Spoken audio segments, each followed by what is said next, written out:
একটা হোমমেড কাড়া বানাচ্ছি, যেটা রোজ সকালে খাই। অন্য সময় ভুলে গেলে দিনের অন্য সময় খেয়ে নিই। কী কী দিচ্ছি: দারচিনি, 2টো লবঙ্গ, তেজপাতা,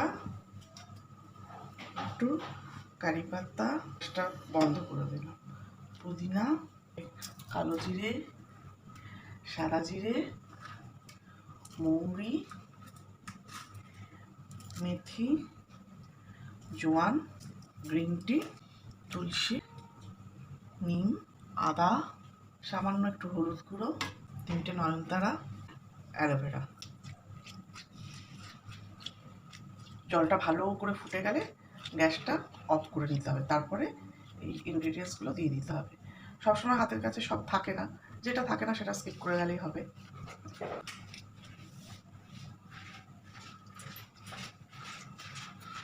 একটা কারি পাতাও দিয়েছি। এরপরে জলটা ঢাকা দিয়ে রেখে দিলাম, ঠান্ডা হলে ফ্রিজে তুলে দেবো।